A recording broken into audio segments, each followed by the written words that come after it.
Welcome to another Saturday with the Israelite Nation Worldwide Ministries. My name is Elder Kirk, and we're going to do a part 2 of a topic myself and Priest Tyrone did a couple weeks back titled The Great Betrayal. Let's get those comments going. Let's get those likes up. Let's get the shares out and popping. Let's get all the people gathered. Let's form the assembly. Come on into the ecclesia. Come on in and let's discuss. You know, there's so many different angles and ways that we could go with the topic betrayal. But we're talking about the great betrayal. So we want to go to heightened heights. Before I jump in, let me say this. You know, there's one of these sayings that is done from the mouth of men and women alike.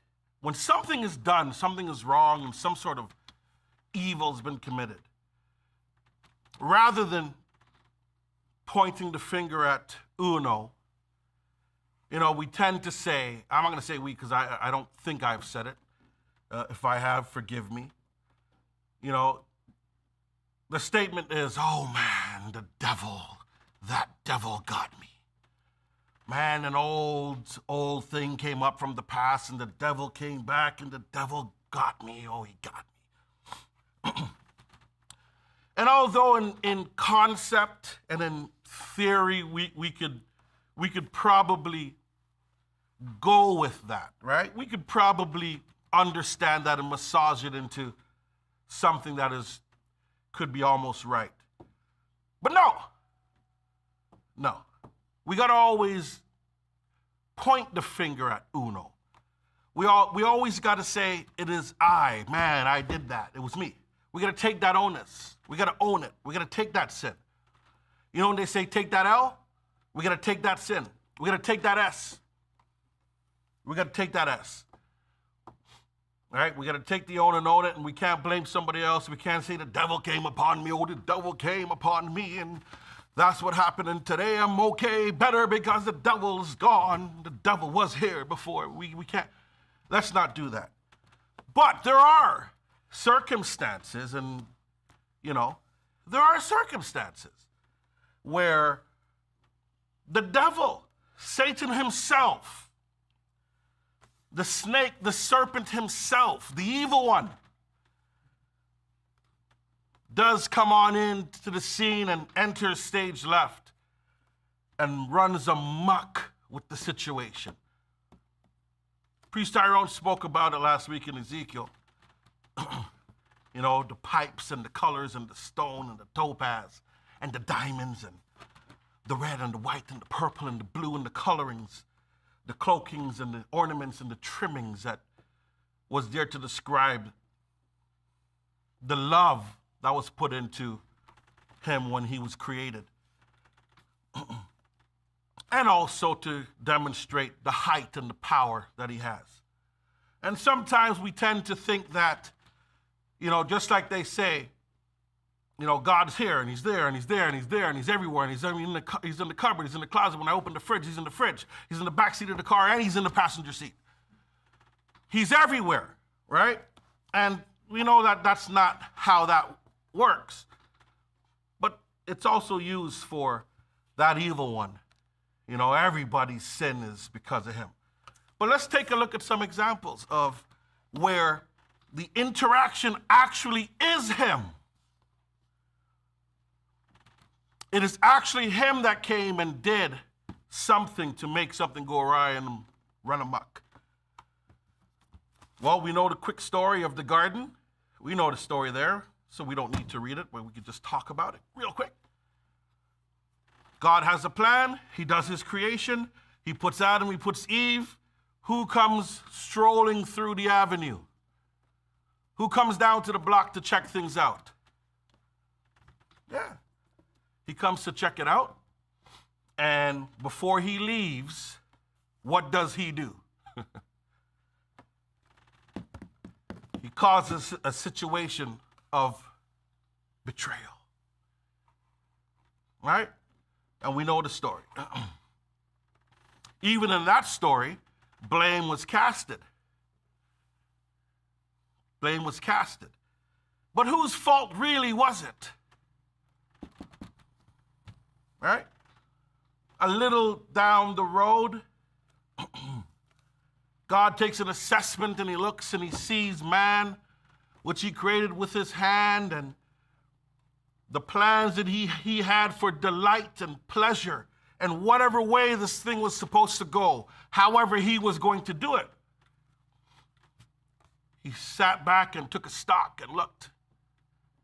And it says that man's heart was evil. Man's heart was evil and against God. And he hated it. So what did he do? We know what he did.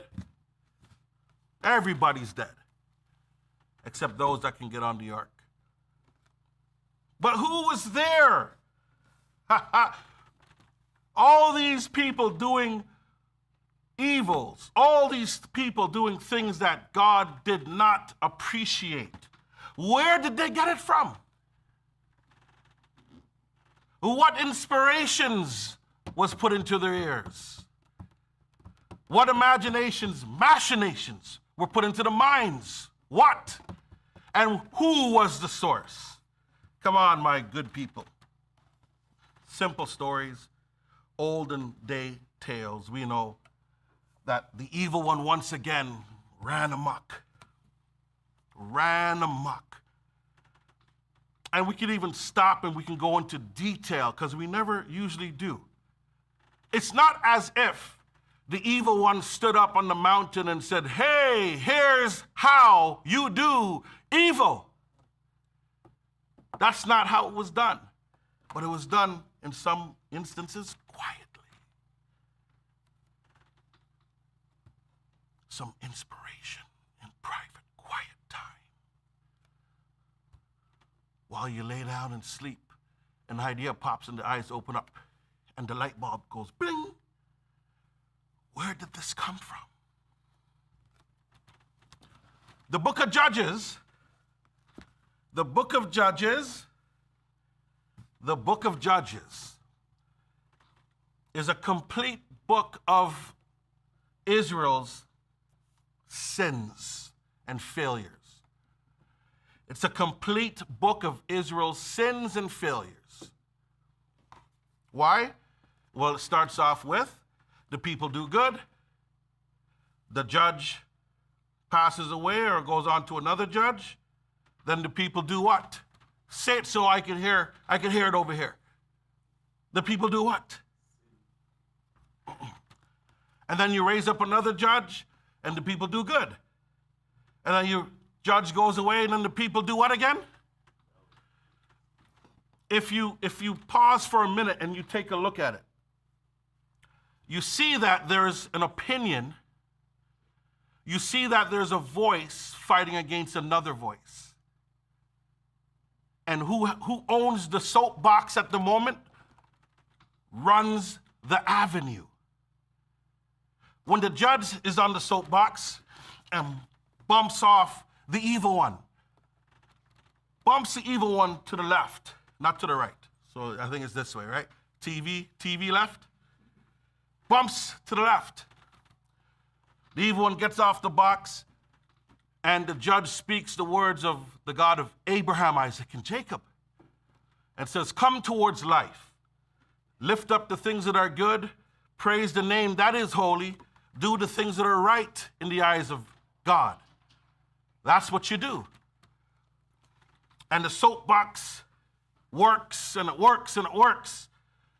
But then, unfortunately, just like I have to submit myself, where I thought that I would be young forever.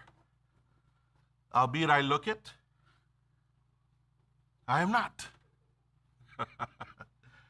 And as you decrease, and the volume of the voice lowers, and the stamina in which you once stood on the soapbox lowers down,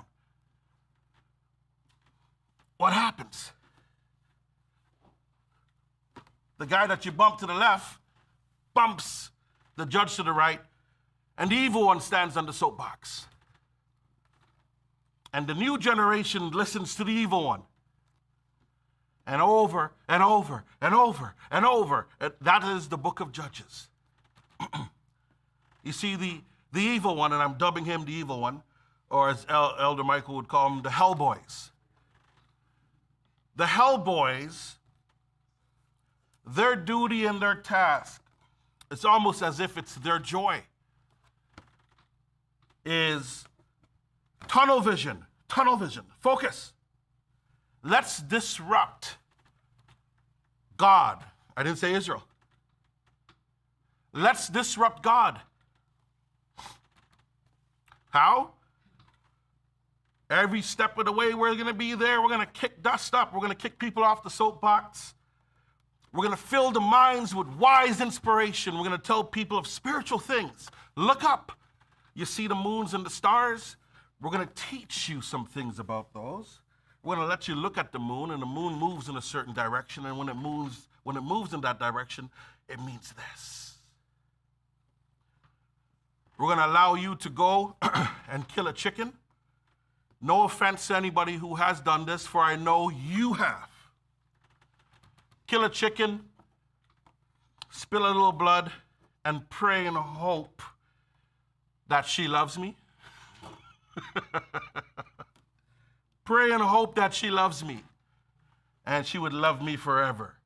Or, hey, your foot is only a size 12. I think that's a little too small. Let me spill a little bit more blood, and maybe we can get that bad boy to a size 26 or 27. You know what I mean. I've never seen these things, by the way. But, we have the evil one who is always in front of us to make sure that Israel betrays God. And I don't want you, I'm going to go back again. I don't want you to take this and say, oh, I messed up, man, and that evil one. Damn, that evil one messed me up. Don't you ever say that. Point to uno. Point to uno and say it is I that messed up. We'll talk about it a little bit later on. After I take this sip break, let's move forward. All right, 1 Chronicles 21. I'm going to jump a couple places real quick. So we'll read an example of where that evil one comes into play. David, one of God's favorites, if not the. David who loves God. David who would gladly take your head off without a reluctancy if you were to say the wrong thing. Don't act right for a minute. Head gone. That's David. That's David's personality. That's David's love. That's David. That's how he was. And God appreciated that. So let's read from verse 1, 1 Chronicles 21. And the Hellboy stood up against Israel. I can't rewrite scriptures. I just found out that I didn't know all these years that the Pope is actually the only one allowed to rejig the scriptures. Can we give him a hand or what? Can we give him a hand? If he sits there one moment and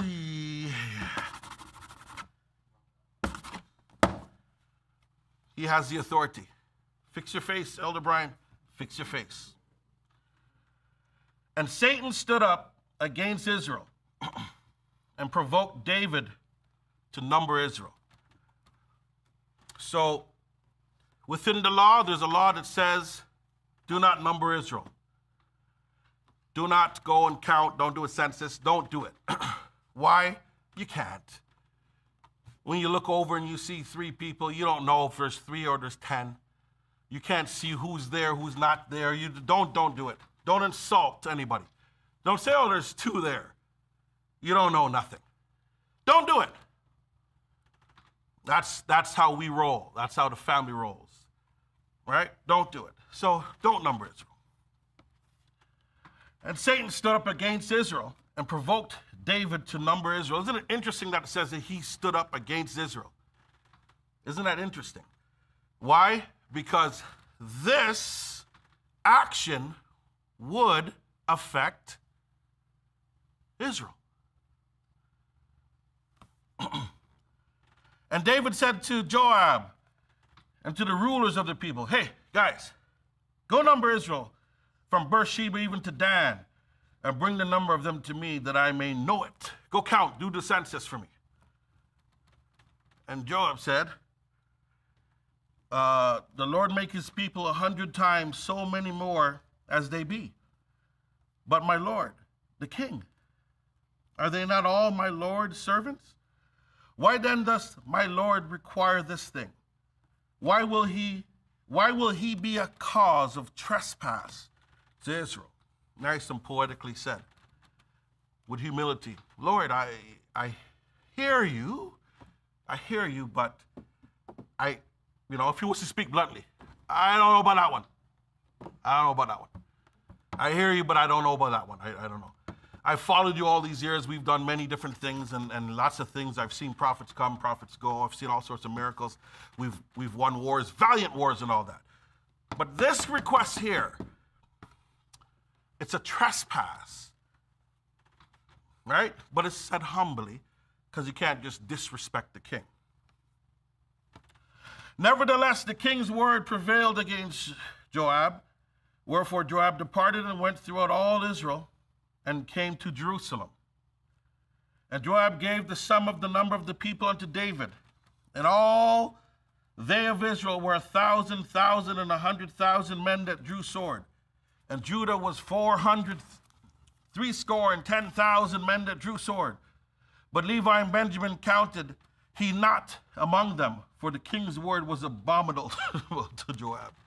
So even though he's doing the sin, I'm not doing this. I'll tell you what I'll do. I'll do that, but I'm not doing this. I'm not going to count the Levites and Benjamin and all that. And God was displeased with this. Therefore, he smote Israel. And we go back to verse 1. And Satan stood up against who?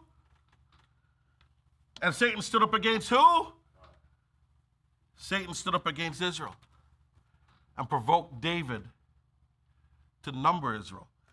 And God was displeased, verse 7, with this thing. Therefore, he smote David. No. He smote Israel.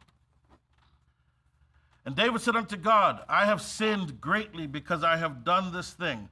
But now I beseech thee, do away the iniquity of thy servant, for I have done very foolishly.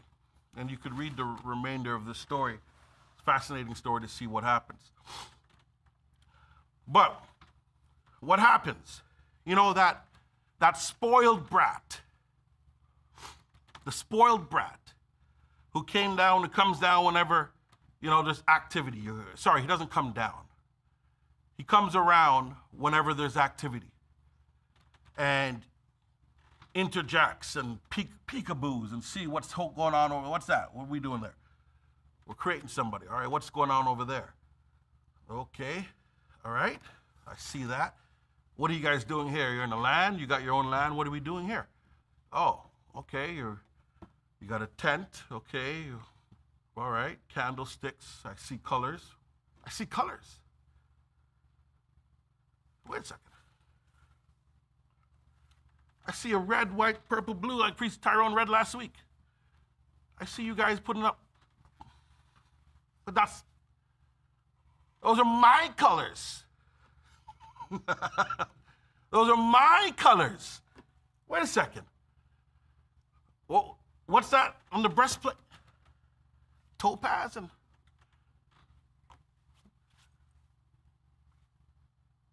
Okay. Let me see what's going on here. Interrupt, interrupt, interrupt. Entire book of Judges, we see what happens there. David in his moment. David is the good guy. He comes and he rocks the cradle. He shakes the boat to get a disturbance. You mind if I continue going on? So then let's go to Luke. Let's go to Luke. Let's go to Luke 4.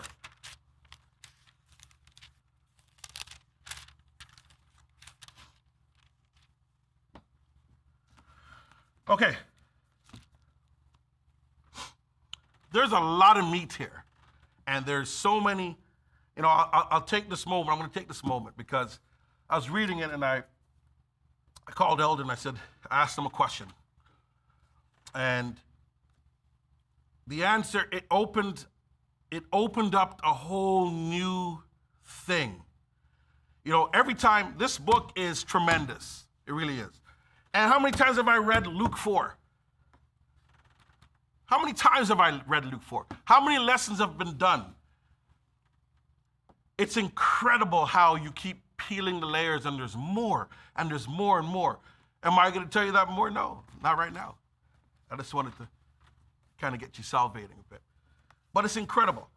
I might pinch a piece off of the edge of the cake, but we'll see. And Jesus being, wait.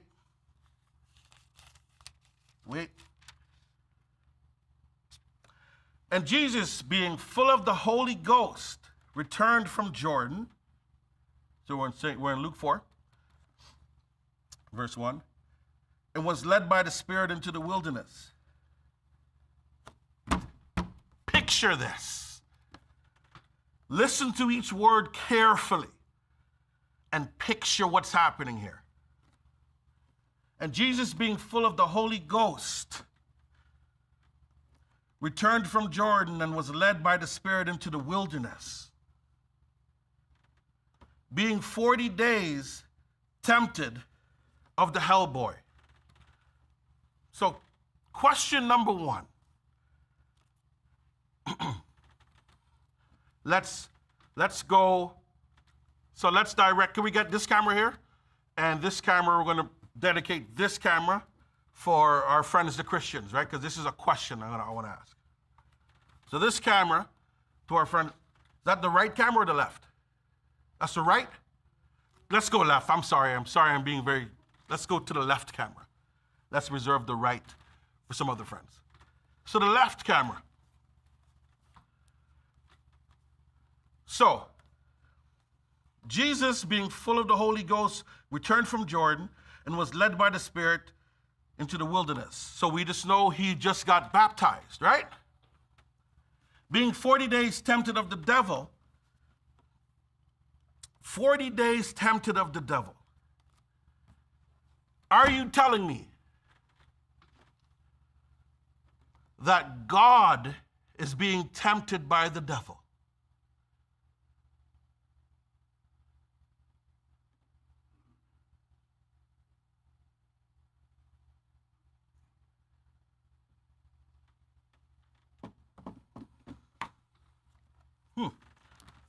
Tempted by the devil.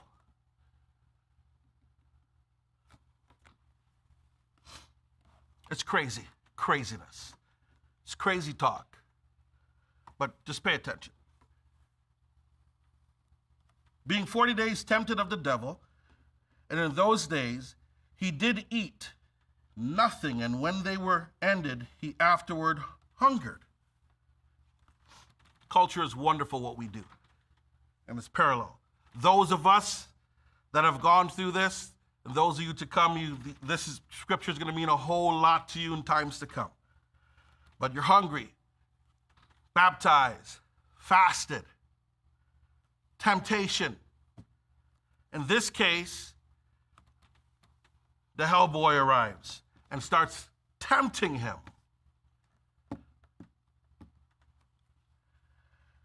How did he tempt him? Verse 3, and the devil said unto him, if thou be the Son of God, wait a second. If thou be the Son of God, So he knows who he is. He knows who he is. And the devil said unto him, if thou be the Son of God, command this stone that it be made bread. You're the Son of God, then tell God to make this bread. And Jesus answered him, saying, it is written, that man shall not live by bread alone, but by every word of God. After he's baptized, the Spirit leads him into the wilderness. He's in the wilderness. Now, another guy comes and is tempting him. If you could look and see what's going on, all right? Let me just be a little ridiculous. There's a guy tempting him. There's the guy being tempted. And then there's a...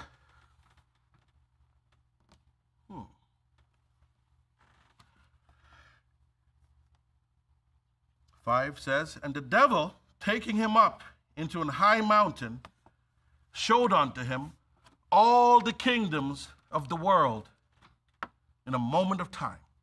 Power. No? Power here, man. And the devil said unto him, all this power will I give to thee, and the glory of them. Come on now. Come on now.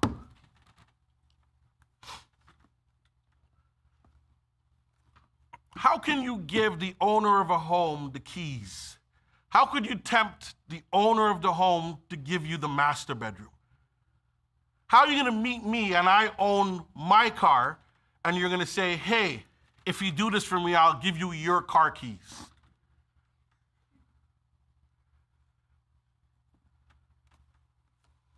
You know, and sure, there's little wiggle waggles that explain that's silly and stupid to try to make it, well, you know, well, the father and when the skin and the flesh and when then all these little wiggle waggle garbage.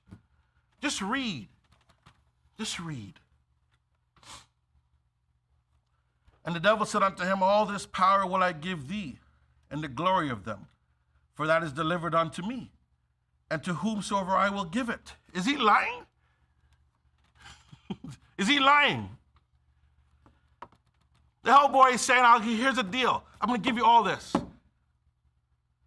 Is he lying?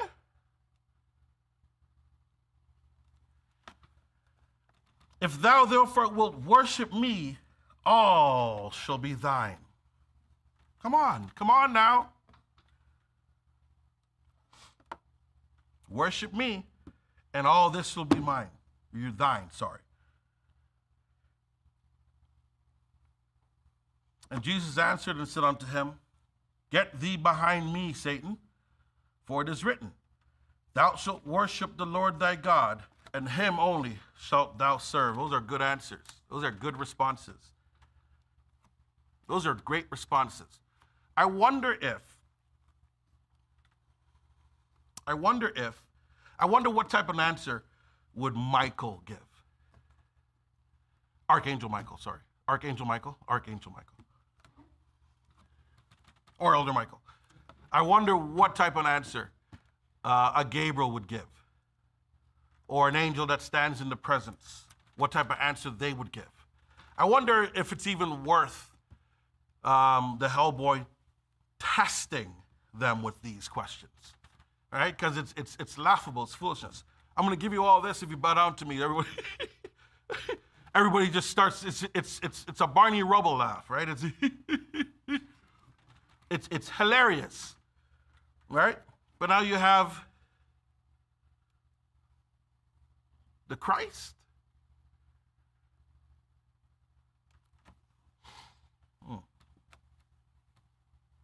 Responding and answering questions. Being tempted that you will come with, I'll give you all this.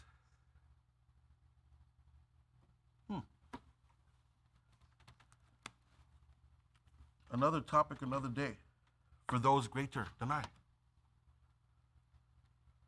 For it is written, then, he shall give his angels, verse 9. And he brought him to Jerusalem and set him on the pinnacle of the temple, and said unto him, if thou wilt be the Son of God, cast thyself down from hence.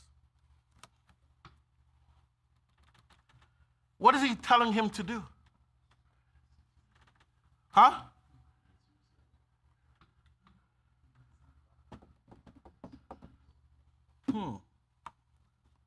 Smart people.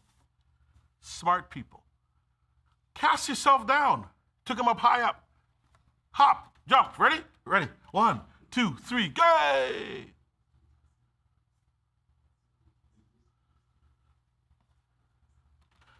So much to this. There's so much to this. So kill yourself. Jump, kill yourself. If you be the Son of God, kill yourself.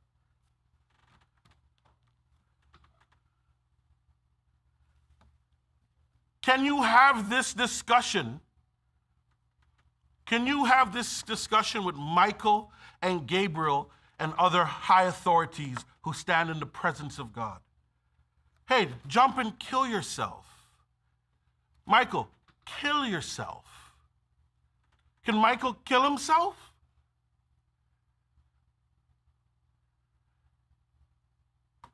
Who is restricted to heights? Right? Who has a restriction that if you jump, if you jump off 30, 40 feet, 50 feet, if you don't die, legs are broken, kneecaps is out, shins are popped. Also, who has those restrictions?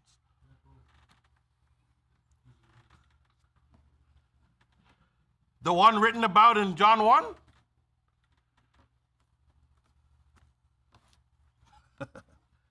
I want you to think about these things. Think about these things. Don't worry about the wiggle waggle. Don't worry about all the questions. There's a lot of different answers and spins to get you out of this, right? Because Jesus has got to be God. So there's a lot of little things to jam you in. You get jammed up in. Just read. Ask yourself some questions. Verse 10 says, for it is written, he shall give his angels charge over thee, to keep thee, and all their hands shall bear thee up, lest at any time thou dash thy foot against a stone. So you wouldn't die. You jump, you won't die. Right? It's written. You'll be protected. So just jump. Just do a bungee. Just jump. Right? Pause. If he had jumped, what would have happened?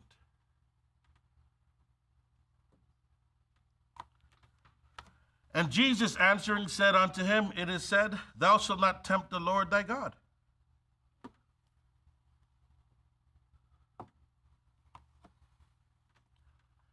And when the devil had ended all the temptation, he departed from him for a season. He departed from him just a season. I'll be back. Season. And Jesus returned in the power of the Spirit.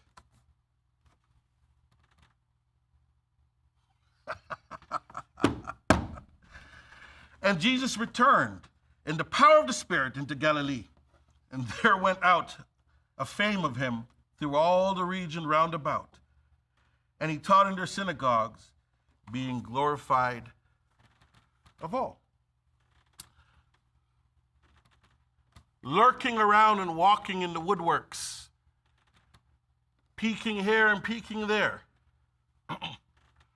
looking around for high-level things, high-level opportunities here, activity and actions.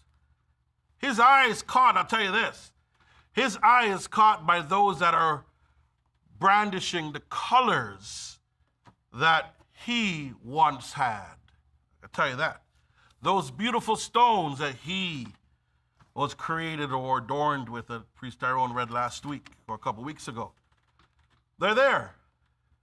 He's looking and he's seeing sacrifices of joy and praises and smelling of incense. All of this activity, the movement of a people. So, as he says, as he did, he left that situation, couldn't touch Jesus, left for a season. Well, he wasn't gone, trust that. He wasn't gone, you could believe that. Could we go to Matthew 4 really quick?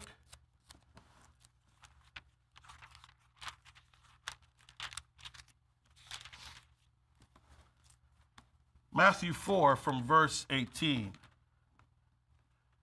And it sounds a little something like this.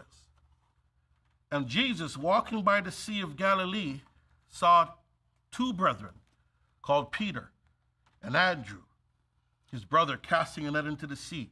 So this, Matthew, it's the same story that we just read in Luke. This is just after, or some point after. Baptism, he got baptized, he got tempted, now he's walking, all right? Whether it's a day or 2 days later, this is in succession as to what's happening. What is he doing? He's going and he's picking his 12.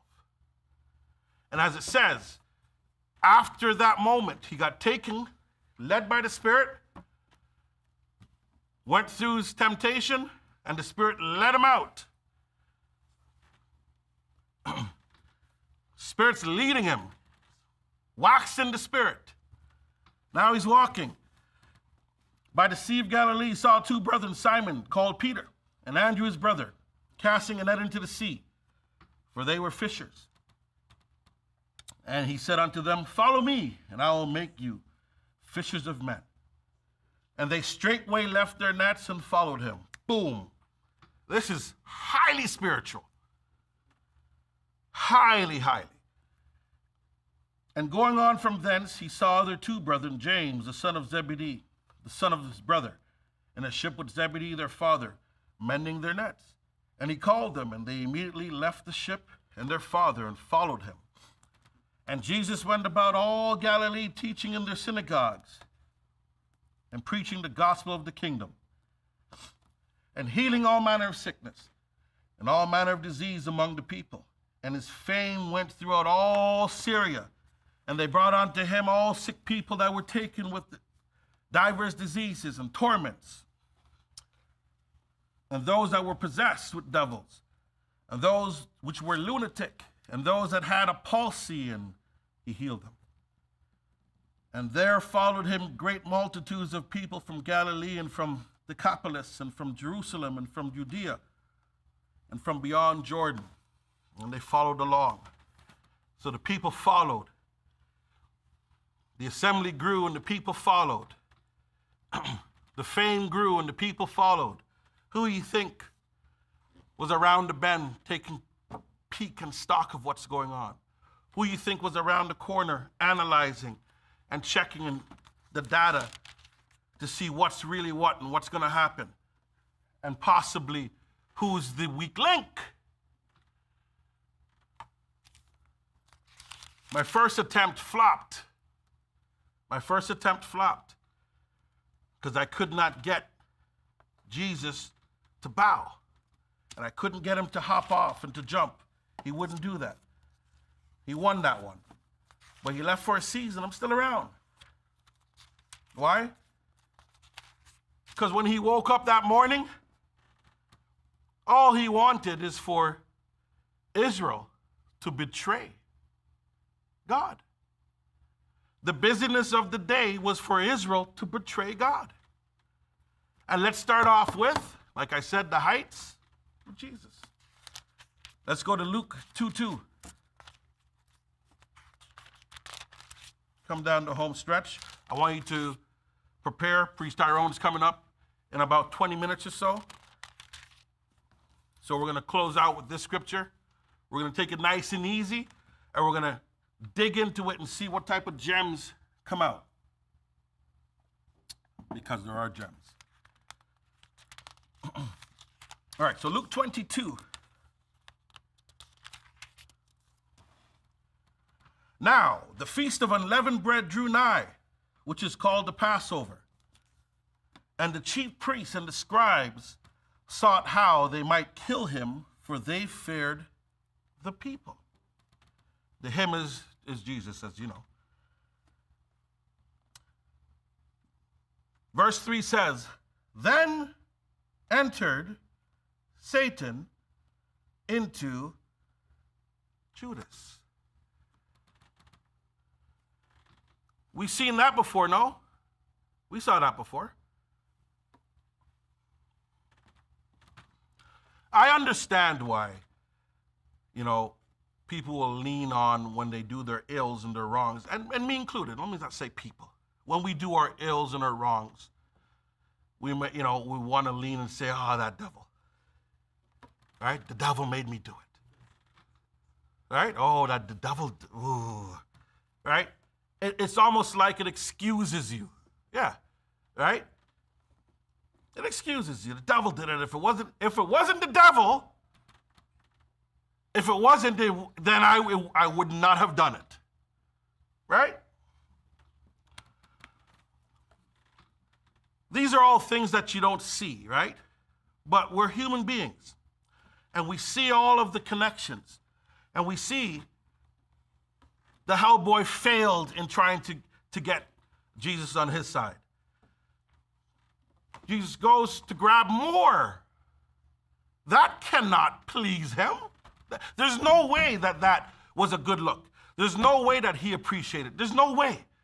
He's grabbing 12 more to join him, and they're walking around, and the people are growing, and it's growing. Say, wait. Let me be forward and say this a bit. I already got those over at the temple. Huh? Am I doing too much right now? I already got those over at the temple. Now, he's here, and he's growing and bringing more. That's why it says, now the feast of unleavened bread drew nigh, which is called the Passover, and the chief priests and the scribes sought how they might kill him. I already got things covered over there.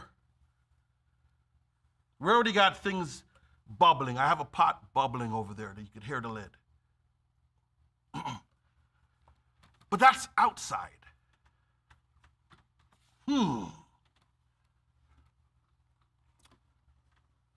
There's one of them that carries the purse. There's one of them that carries the, right? And with wisdom, I'm sure it was told that, or selected that he carried the purse with wisdom, inclined with money, right?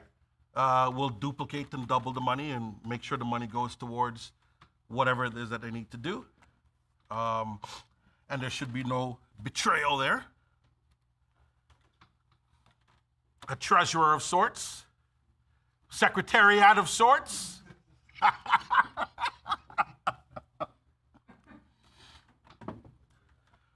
Right, so selected. That's done, and the lurker, he who's looking to seed betrayal, may have seen an opportunity there. Okay, let's read on. Then entered Satan into Judas, surnamed Iscariot, being of the number of the 12. So everything over at the temple, we got the chief priests and all them bubbling. Now I need to get inside the circle somehow. The disciples that are around, not close enough. I need to get in there. There it is. Open vessel. Available. I can get in there and influence. You know how influence works? Like I said, it's not the evil one standing on a mountaintop and saying, "You shall not follow the Lord." It's not that.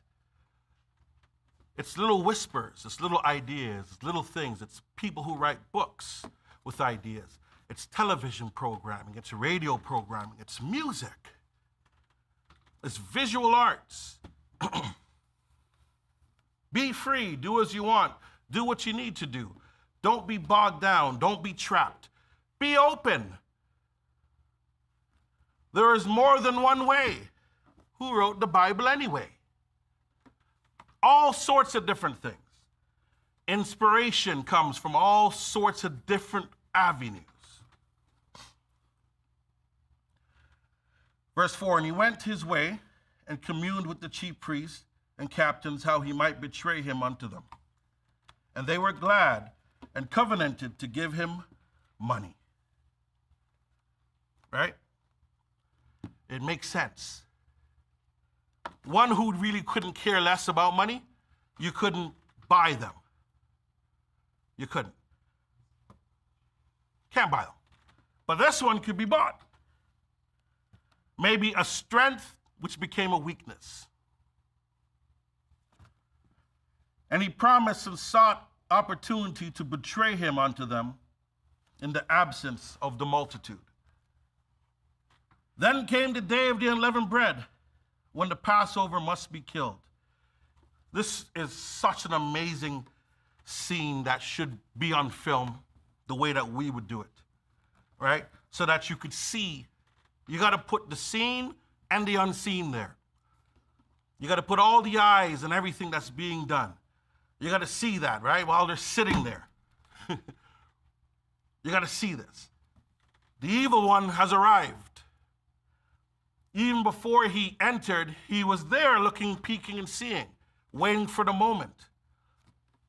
On our side, we know what's happening as well. There's all sorts of things going on here. Highly, highly spiritual. This ain't just a little bedroom basement story here. This is not just a moment where somebody just betrayed someone just because they made a brilliant concoction. No, this is not that. And he sent Peter and John, saying, go and prepare us the Passover that we may eat.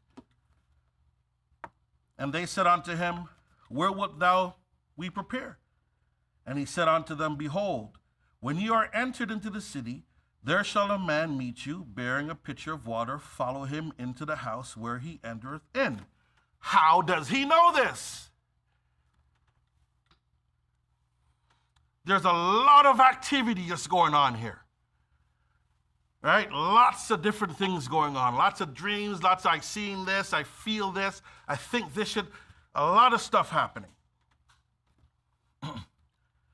And ye shall say unto the good man of the house, the master saith unto thee, where is the guest chamber where I shall eat the Passover with my disciples?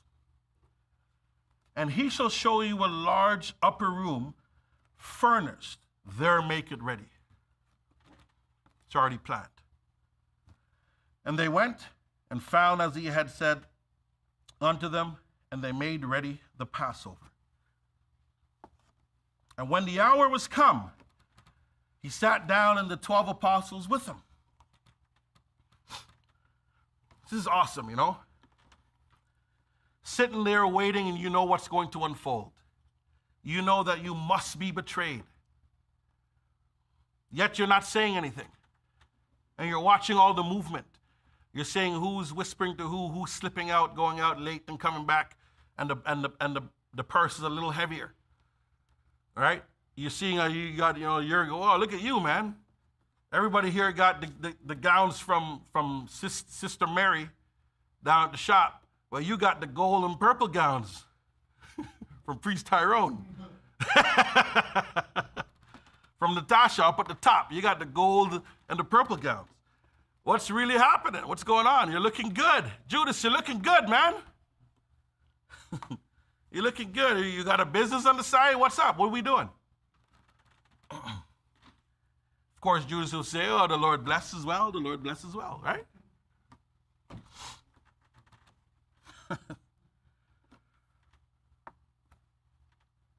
And 13.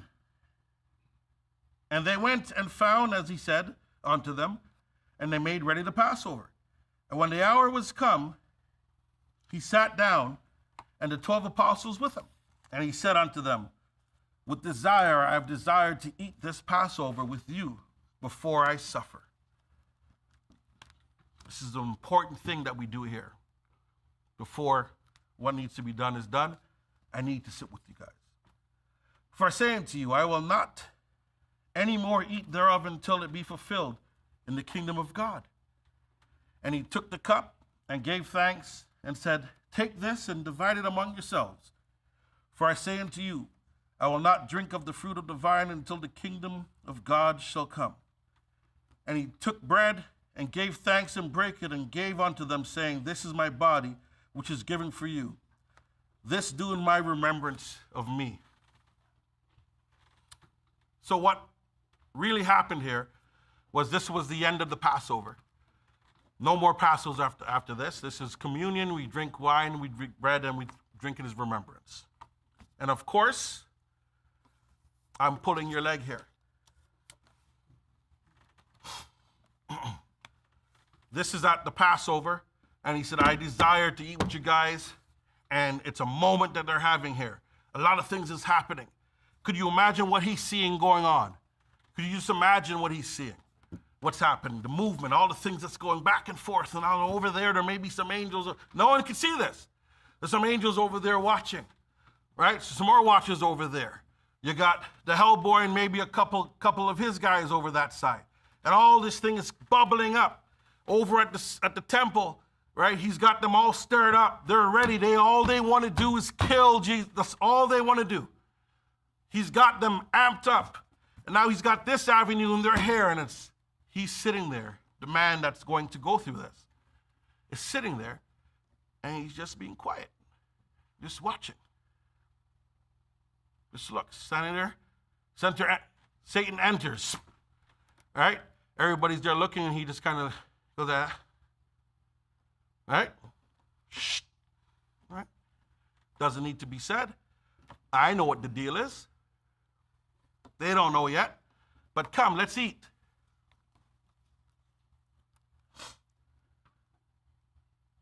"17, and he took the cup and gave thanks and said, take this and divide it among yourselves.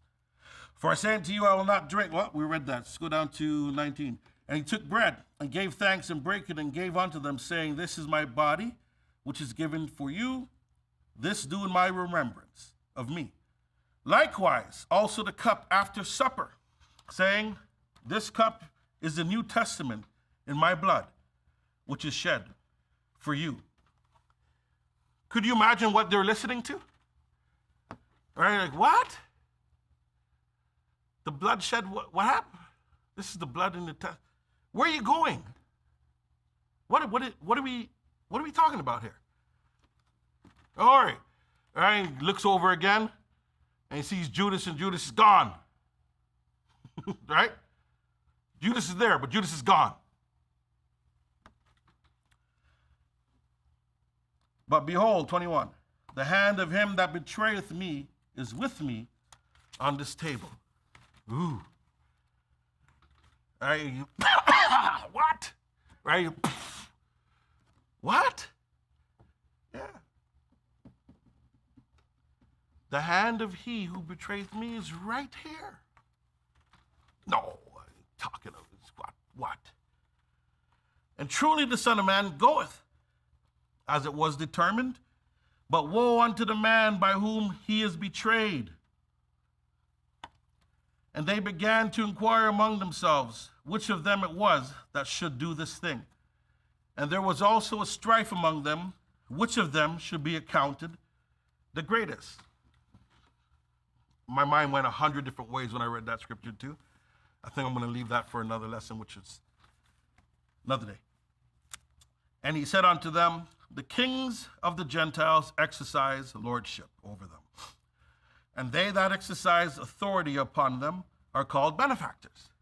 But ye shall not be so. But he that is greatest among you, let him be as the younger, and he that is chief as he that doth service." Wise, that is so wise and different. It is so wise and so different, all right?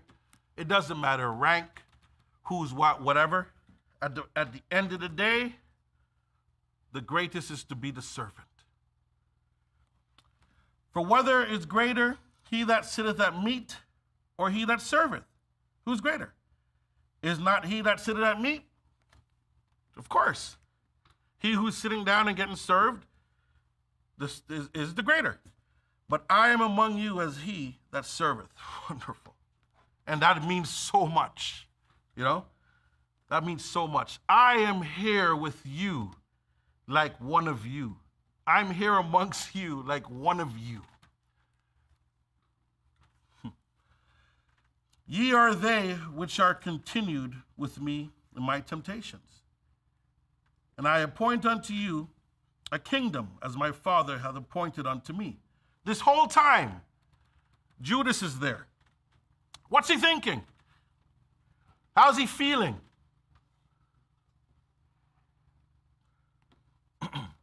Who's the greatest amongst us? Is it I? Who is it? Is it me? That ye may eat and drink at my table in my kingdom, and sit on thrones, judging the 12 tribes of Israel. There's so much in this.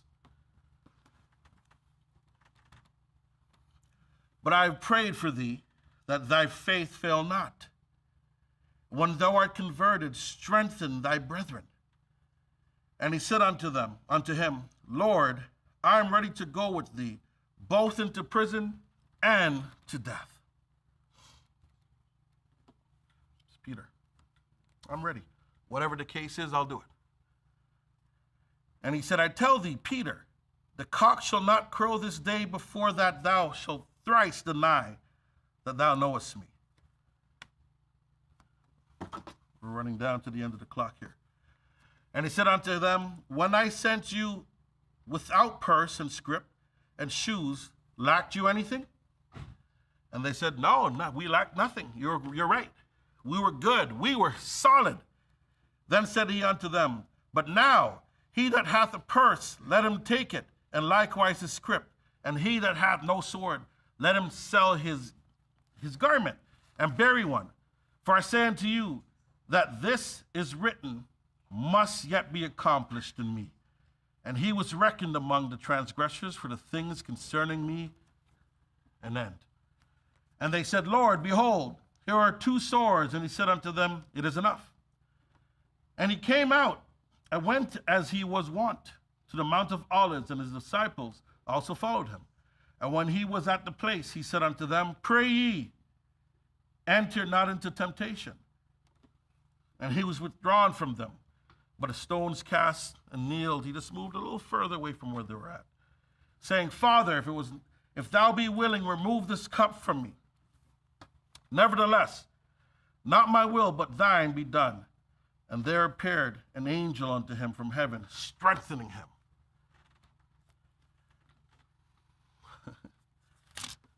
I got lots more to read. But read the rest of it yourself. Let me summarize it so that Priest Tyrone could come on up here.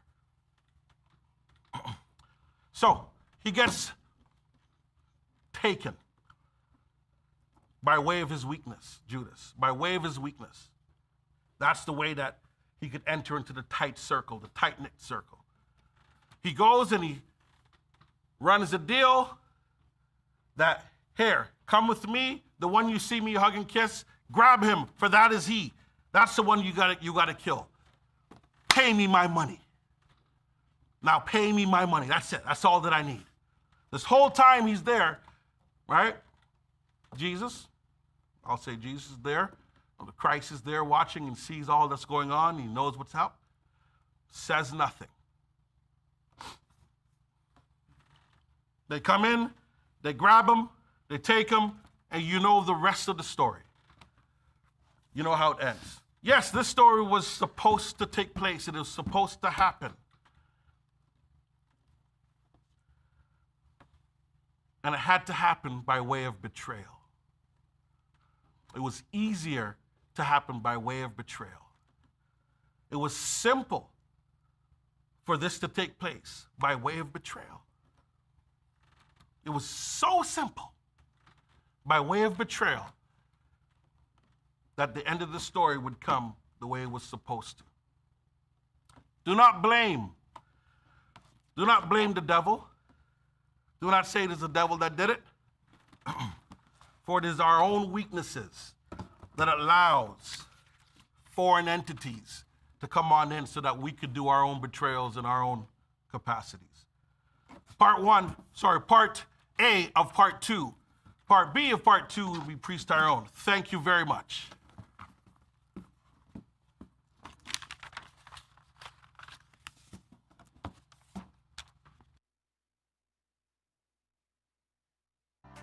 Hello, hope you're enjoying the program so far.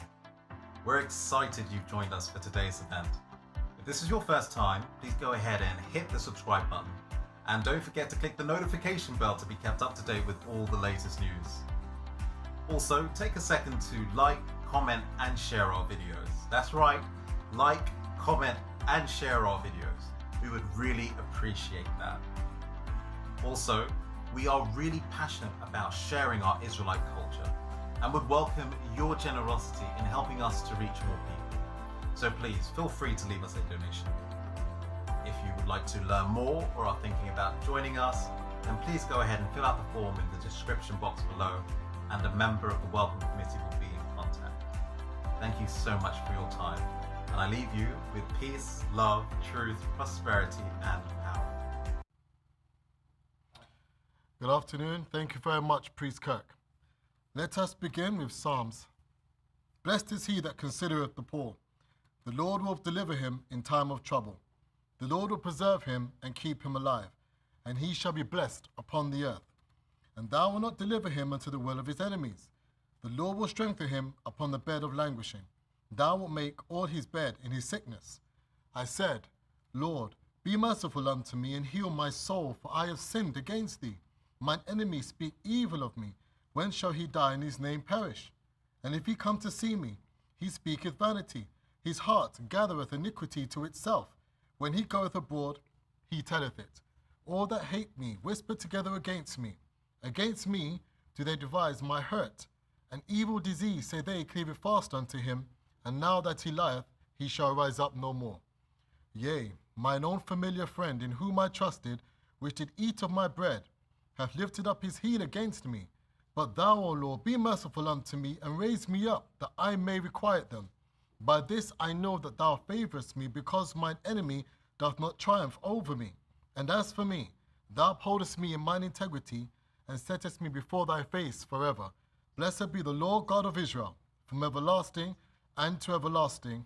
Amen and amen. Selah and Selah. Amen. Thank you very much, Priest Kirk. That was a wonderful introduction for myself into the subject matter today, which is the great betrayal. That's something that has been synonymous with Israel throughout the entire scriptures, both Israel past and even in the present. And just talking about the betrayal, I would also like to just make mention that we as the Israelite Nation Worldwide Ministries have our Elder Shadrach, who is, if you like, the leader and even of this time, a modern day Moses, who's brought us back to who our God is. And there has been, and I'm going to say this, and please, to the men and women, don't be embarrassed. There has been some real strong men and women that has stood by our elder and has not turned against our elder. Let's speak in today's terms. We have our elder Castrilli, elder's first student. We have our elder Michael, even the first man, or Jacob, an Israelite, to listen to our elder and has not turned his back on our elder's teachings. We have our elder Freddie, who's been there from the rumbles and the tumbles through the thick and the thin. We have our elder Andor, again, a staunch soldier, soldiers in the Israelite Nation Worldwide Ministries, standing with our elder Shadrach. We have our officer Charmaine, wonderful, wonderful. She brought the message back to the UK, and all praises to the God of Abraham, Isaac, and Jacob for our elder Shadrach, for teaching our officer Charmaine, as why I'm here today. Thank the God of Israel for our officer Charmaine. We have our priest Kirk, again, was in the Rise department in the early years doing magnificent things, is now a priest in the nation and standing with our elder Shadrach, has not betrayed our elder Shadrach. We have our priest Doreen, again, another member of this nation, of the Supreme Council, that has stood strong with our elder Shadrach and has bonded and said, we will not turn. We will fight this battle shoulder to shoulder with our elder Shadrach. Because why? It's on the side of the Christ and of the God of Abraham, Isaac, and Jacob, the side of truth. And I thank my God. I thank my God for these members and even myself and for my priesthood.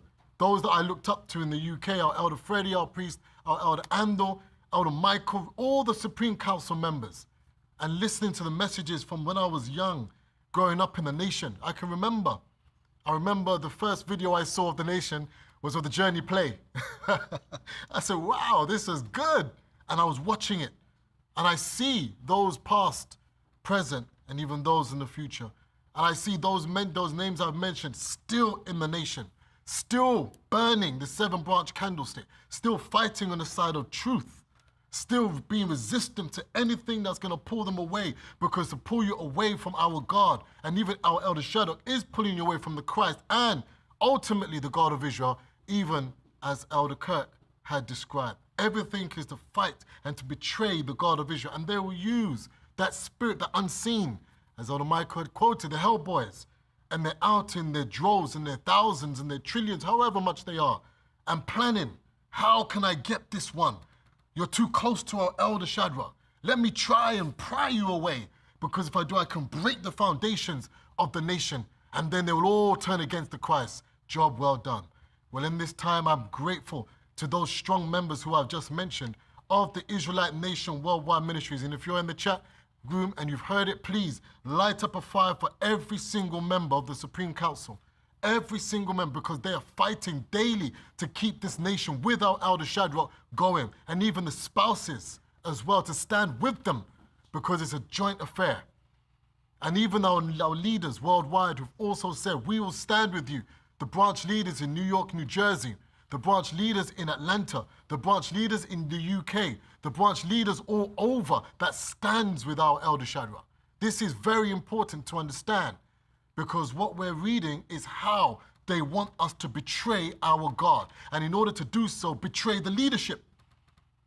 Priest Kurt just read about how Satan entered into our fathers to try to break up the nation. They entered into even King David. In Judas, how can we destroy them? Let's take the Christ up on a high place. Imagine if the Christ had bowed down. Oh my gosh, it's not just the fact of bowing down, it's because they're listening to him alone. As Elder Kirk said, they listen, just to listen and do out of ego. Thank the God of Israel for the Christ. No ego. He showed humility. That's all. And that's why he's battled it with the word. Everything went back to the scriptures. Everything. Because why? The Christ refused to bow the knee to a subordinate, if you like. Now, I just love this Israelite Nation Worldwide Ministries and seeing how the scriptures intertwine and move together. One of the topics that, or the stories rather, I would like to discuss in today in the Betrayal, the Great Betrayal Part 2, is of Korah. We all know the story of Korah, right? We all have a knowledge of Korah, but who was Korah? Was Korah just somebody there?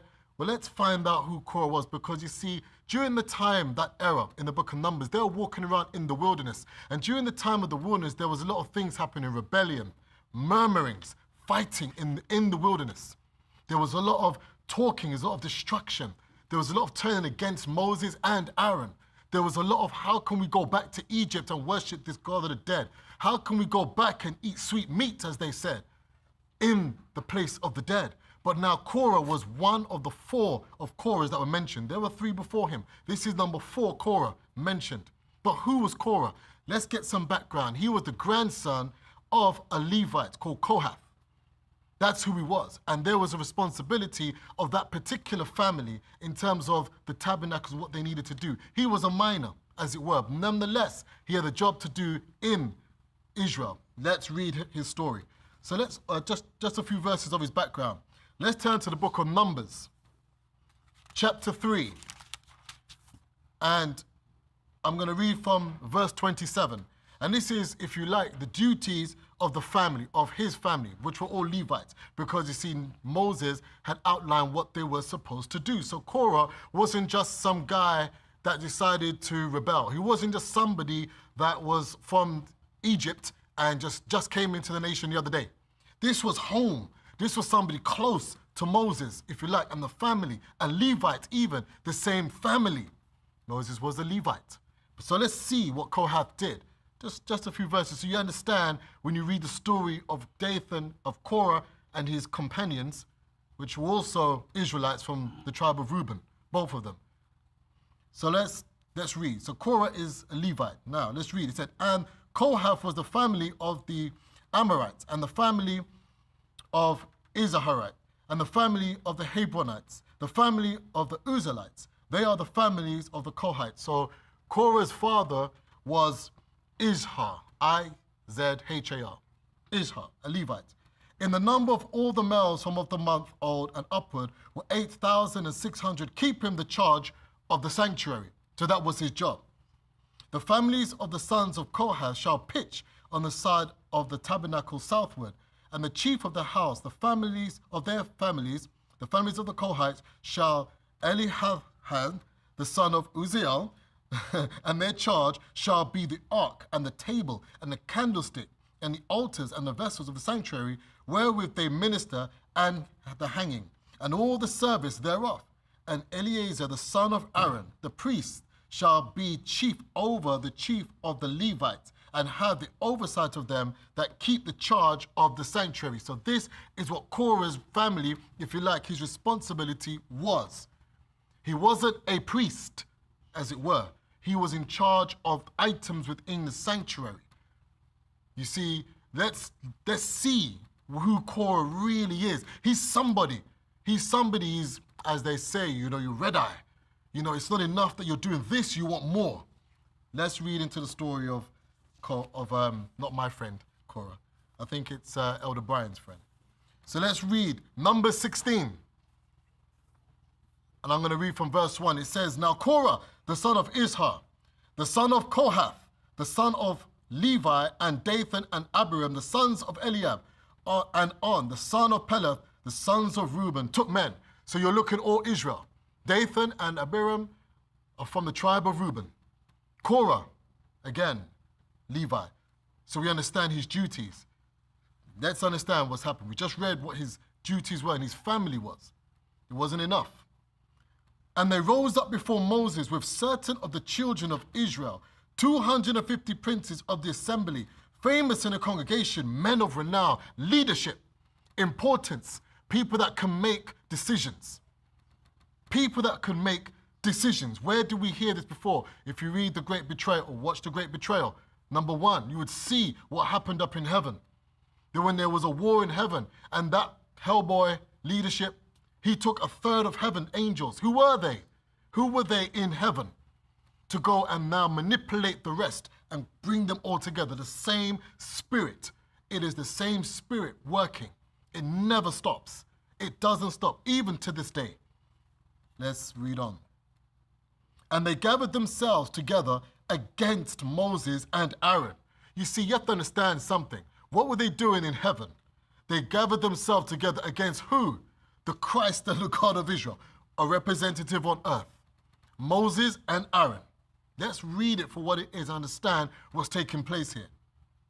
And said unto them, ye take too much upon you, seeing all the congregation are holy, every one of them, and the Lord is among them. Wherefore then lift ye up yourselves above the congregation of the Lord. Who gave them the audacity, it's an audacity, to be able to speak up to Moses and Aaron like that? Who gave them the responsibility or the charge you could do so? You are subordinate. You're not even a priest. You were charged to do things to help the priesthood. This is something you have to understand here. Immediately, the contempt within them has started to arise against the priesthood. Betrayal. Because why? He was part of them. He helped them. Let's get into it more. And when Moses heard it, he fell upon his face, and he spake unto Korah and unto all his company, saying, even tomorrow The Lord will show who are his and who is holy, and will cause him to come near unto him. Even him whom he hath chosen will he cause to come near unto him. This do, take you census, Korah, and all his company. You see, he wanted to be a priest, huh? Oh, let's read into what that is, because he took censers. And put fire therein, and put censers in them before the Lord tomorrow. And it shall be that the man whom the Lord doth choose, he shall be holy. You take too much upon you, ye sons of Levi. Now, the tables have turned. Let's speak on. Let's read on. And Moses said unto Korah, Hear, I pray you, ye sons of Levi, seemeth it but a small thing unto you that the God of Israel hath separated you from the congregation of Israel to bring you near to himself, to do service of the tabernacle of the Lord, and to stand before the congregation to minister unto them? So we read back in Numbers 3. Are you taking this duty that has been given unto you, your family, your household, as something just light to do? You are there to do the services in the tabernacle of the God of Abraham, Isaac, and Jacob. Is this something light? So he's retracting. So let's understand who Korah is or was. Who was Korah? He wasn't a mini-me guy. He wasn't one of the Egyptians that came with us through the Red Sea, one of the other nations, one of the Hamites.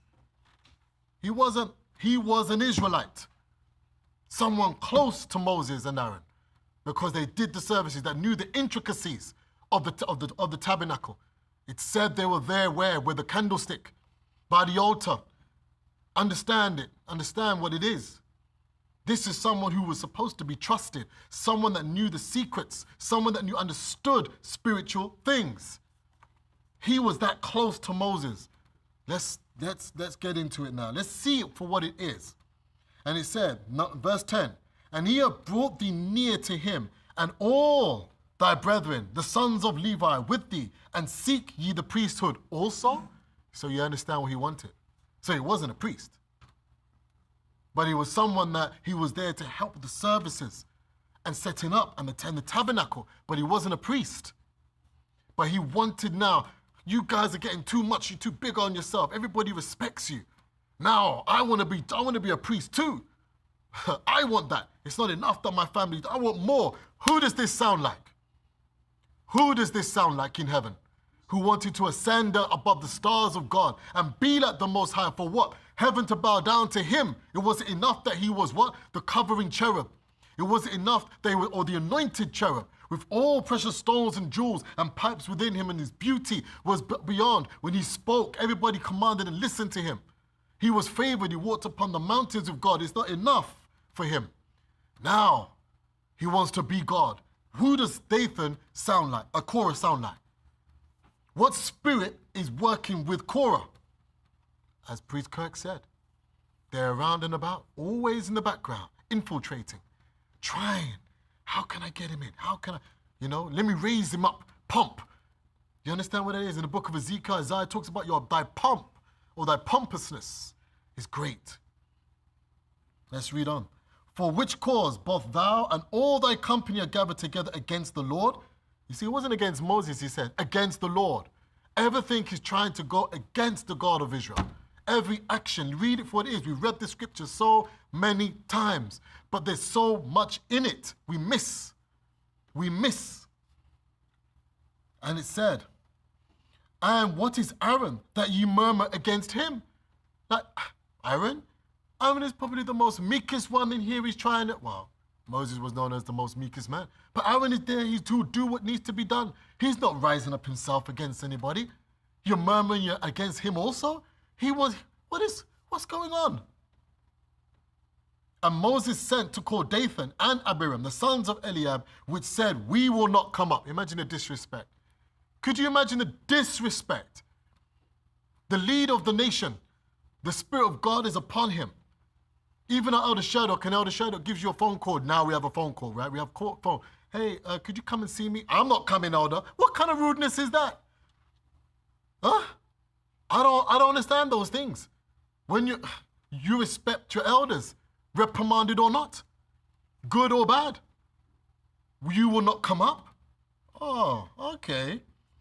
Is it a small thing that thou hast brought us up out of the land that floweth with milk and honey, to kill us in the wilderness, except thou thyself altogether a prince over us? Moreover, thou hast not brought us into a land that floweth with milk and honey, or giveth us inheritance of fields and vineyards. Wilt thou put out the eyes of these men? We will not come up. Listen to the pomposity. Listen to the rudeness. You didn't give me what I wanted right now. I'm not coming. No, I want the land of milk and honey. I want my house now. I want the Mercedes-Benz now. I want that piece of land now, and I want a $5.5 million, exactly $5.5 million house. And I want $2-3 million in cash in a vault. You didn't give it to me, Moses. You're bad. I'm not coming to you. No, Elder Shadrach, what kind of rudeness is this? Do you see what I'm saying? Do you see? Again, Priest Kirk touched my scripture where the Spirit is one. Judas sold out for money. They are going to turn against Moses. For what? What is it for? Possession, material, money, wealth, riches, make me feel good. You're going to turn against the man of God for money. You're going to betray and become a traitor to your whole life and sentence your whole children for money. Let's read into it. Wow. Let's read verse 15. And Moses was very wroth and said unto the Lord, respect not thou their offering. I have not taken one ass from them, neither have I hurt one of them. And Moses said unto let me not glaze over that. Do you understand? Sometimes we've got to savor the scriptures. I only have an hour. I have not taken nothing from these people. Not one dime is gone into any one of the priesthood in the Israelite nation worldwide ministries, home or abroad. Elder Shadrach hasn't taken a penny from that for himself. Yet still you have all these so-called prophets of Baal. You have all of these pastors of hell. You have all these bishops of nastiness and all these things out here raping the churches, raping them, both physically and spiritually. Everything. And they walk scot-free and you let them alone. Yet still, Moses is here. At the time, the most powerful man on earth. Let's understand that. You have Elder Shadrach with the spirit of truth with him, and has not taken a dime. Read the scriptures for what it is. It is a reenactment and a play out of what the other side have done years ago from up in heaven. That is their job. That is their assignment, to try to steal, kill, destroy. That's their assignment. Well, let's fight them. Let's read on. And Moses said unto Korah, be thou and all thy company before the Lord, thou and they and Aaron tomorrow, and take every man his censer, and put incense in them, and bring ye before the Lord every man his censer, 250 censers, thou also, and Aaron, each of you his censer. And they took every man his censer, and put fire in them, and laid incense thereon, and stood in the door of the tabernacle of the congregation with Moses and Aaron. And Korah gathered all the congregation against them into the door of the tabernacle of the congregation. And the glory of the Lord appeared unto all in the congregation. Do you understand? Could you feel what was happening there? As Priest Kirk said, do you understand the spiritual stuff that was happening outside, out and around and about them? You have the opposition gathering in their forces against the power of our God. You have Michael and the archangels fighting against Lucifer and those hellboys.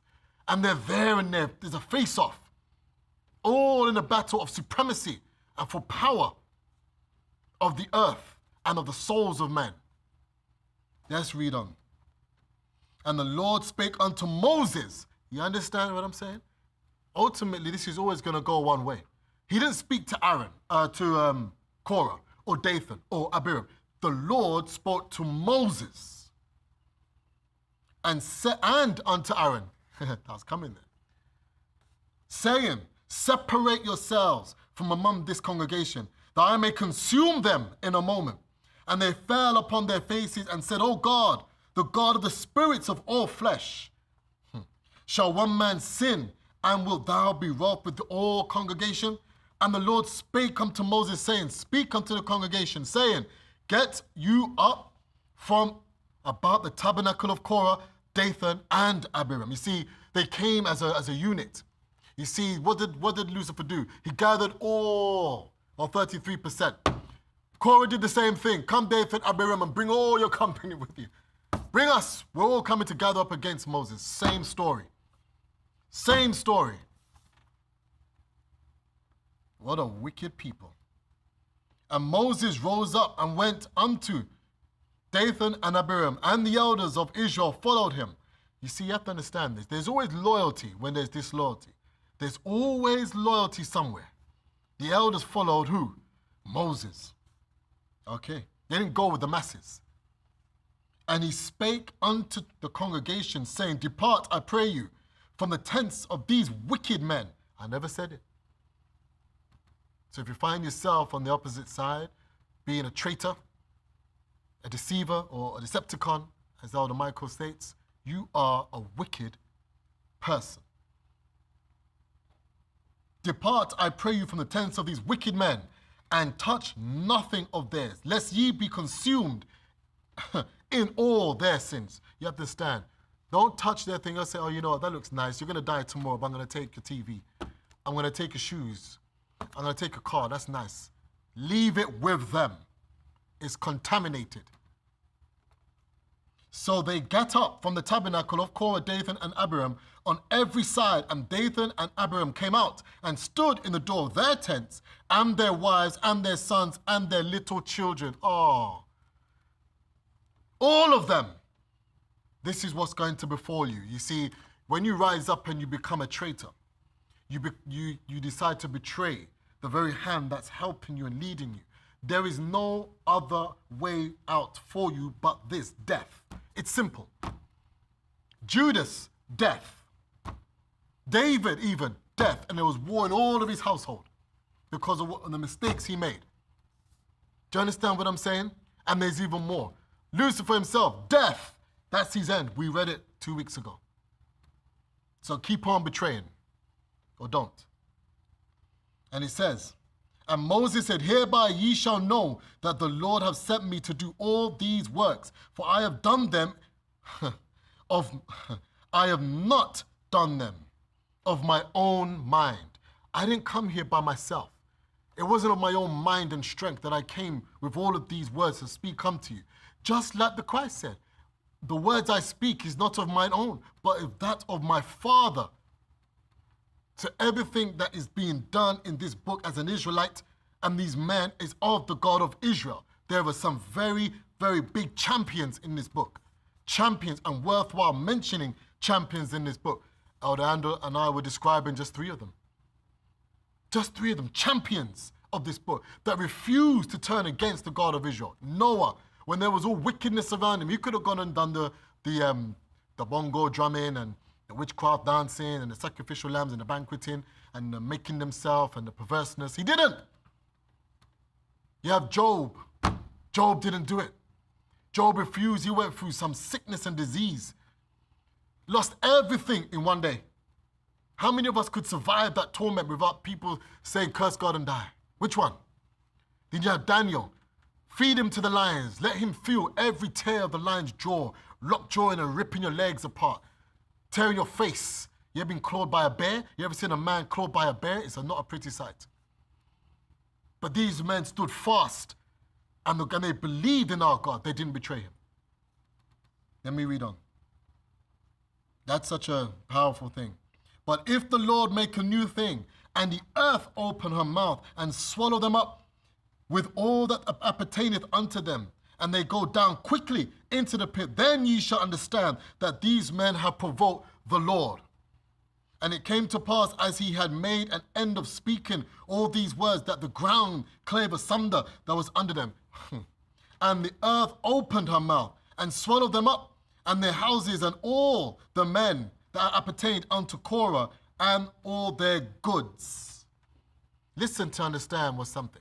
The punishment that comes afterwards, after you betrayed your God, and even the man of God, because you're seeing that they turned against Moses, to overthrow Moses and Aaron, is not good. You're gonna die. You're gonna feel the pain. You might have fame for 2 minutes, or they see 15 minutes of fame. Fame might be people like you. You might get new friends. you might make something, but the ultimate thing's coming for you is death. And in the most gruesome and horrific way you will ever imagine. We're living in a time of 400 years. And those that don't stand fast to the God of Abraham, Isaac, and Jacob and his truth, who are Israel and Jacob, who understand these things, you'll be caught up with the world events. You would have the monkeypox. You'd have the smallpox. You'd have every pox. You would have the diseases, the sicknesses. You would have everything appertained unto Dathan and Korah and his family shall be unto you. Because why? You turn against the men of God, the man of God, the priesthood of God. You turn against even the God of Israel himself. Ultimately, that is something to think about. I'll read on. Verse 33, they and all that appertained to them went down alive into the pit, and the earth closed upon them, and they perished from among the congregation. And all Israel that were round about them fled at the cry of them, for they said, lest the earth swallow us up also. And they came out of fire from the Lord and consumed the 250 men that offered incense. And the Lord spake unto Moses, saying, speak unto Eleazar, the son of Aaron, the priest, that he may take up the censers out of the burning, and scatter thou the ashes yonder, the fire yonder, for they are hallowed. And the censers of all the sinners against their own souls, let them make them broad plates for a covering of the altar, for they offered them before the Lord. Therefore they are hallowed, and they shall be a sign unto the children of Israel. And Eleazar the priest took the brazen censer wherewith that they were burnt, had offered, and they were made broad plates for covering of the altar. Because you're not a priest, yet still it was offered for a priest. So therefore, you should understand, know the boundaries, and don't be like Korah. He wanted to be a priest. And he dragged 250 princes or leaders thinking that they'll be priests too. But they got consumed in fire.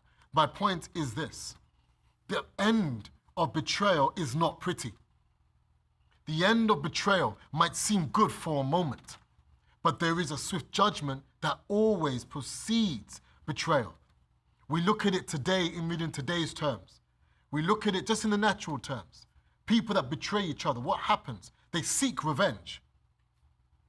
You were too close to me. You were close to me. You stole somebody's money. You stole their lifetime's earnings. They seek revenge. Someone takes someone's wife. They seek revenge. Oh yes. Vice versa, husband or wife, wife, husband, either way. Someone's money, possessions, home, business. You cheated me out of this. There's revenge. So how much more do you think that there is a judgment, a punishment for those that turn against the God of Israel? For those that turn against his servants who he's led to do one thing, to bring you back home, so that you may worship him in the wilderness. That is our objective, is to serve the God of Israel in spirit and in truth. And remember who Korah was. He was not just any man. No, he was an Israelite, and he should have known better. So don't let the pomposity of what positions that may be given unto you now become where and how you will be buried. So let's turn, because I don't have much time. As much time as I would like, because I would love to have, another 2 or 3 hours up here. But we have to understand that we are limited, and 1 hour is sufficient. You get the point across, that betrayal is something that we ought not to be doing. And think about the attributes of betrayal, because it comes. There are mannerisms, there's behaviors, there's thoughts. It always starts internally, in your thoughts. What are you thinking? Why are you thinking about, how could I do this to get that? What is it? And something that's not yours. Not yours to gain. Okay. So I want to pick up where priest, oh boy. Where priest Kirk left off. Oh boy. The names are too much for me. Jeez. There we go. Oh, boy. The priests are laughing at me, and my elder Brian is having a big laugh, man. He's just laughing away. Let's turn to the book of Matthew. Matthew chapter 26, where Priest Kirk left off. And I'm going to pick it up. I'm going to read from verse 47. Actually, you know what I won't. I'm going to read from verse 31. Verse 31, it said, Then said Jesus, who we know even being the Christ, said unto them, All ye shall be offended because of me this night. For it is written, I will smite the shepherd, and the sheep of the flock shall be scattered abroad. But after I am risen again, I will go before you unto Galilee. That statement is going to be another lesson. But Peter answered and said unto him, Though all men shall be offended because of thee, yet I will never be offended. You know, sometimes you got to be careful when you speak these words, because the minute it leaves your mouth, the other side is going, oh, is that right? I'm going to prove your word. Thus Jesus said unto him, Verily I say unto thee, that this night before the cock crow, thou shalt deny me thrice. Peter said unto him, Though I should die with thee, yet I will not deny thee. Likewise also said all the disciples. They said, listen, I don't know what you're saying, Jesus, but I'm telling you what's happening. I am not denying you. Where have we heard this before? Where have we heard this before? And where are they today? We've heard the sayings. Be very careful what you're saying. If you say something, back it up. Be strong with it. And know that if you say it, you mean to fight. You mean to fight and fight hard. And if you have to die, die. Literally. But stick to your word. I remember hearing so much things people would say that they're going to stay in the nation. I love the nation. I love you so much. No one's here. Where are they? Where are all these lovers? I call them lovers because they said that they love the nation. I don't see them here no more. Where were those ones that said that they loved Elder Shadrach and the Israelite nation so much? Where were those that said, if only me and you, Elder, I'm here? Yeah, right. Where? And I say that because it's the truth, and the Israelite nation worldwide ministry speaks the truth. Where are they? And we speak reality. The pomp and the pride has gone before. That's what happened. But let's read on, because you see, it's not a new story. The 12 said it, that they all said, I will not leave you, Jesus. Jesus, I'm staying with you. I'm going to die with you. That's what they all said. Okay, let's see. Then cometh Jesus with them unto a place called Gethsemane, and saith unto the disciples, Sit here while I go and pray yonder. He said, sit. And he took with him Peter and the two sons of Zebedee, and began to be sorrowful and very heavy. He took his friends, close ones with him. Take some close ones with you because, I need these guys. I can rely on these guys. My close ones, come with me. Come with me. That's trust. And you guys won't betray me. I'm going to a place where it's vulnerable, and I need to speak to my Father, and I need you guys to be standing there with me. Let's read. Then saith he unto them, My soul is exceedingly sorrowful, even unto death. Tarry ye here and watch with me. Watch with me. Wait here with me and watch. Wait, my soul is so heavy. I'm sorrowful because I know what's happening. Priest Kirk, he said it.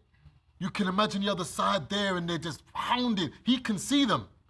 They're waiting on the other side. Yeah, let's get him, Judas, get him in there. Get him, guys, get him. We're going to kill him. We got him. You know when they say we got him cornered?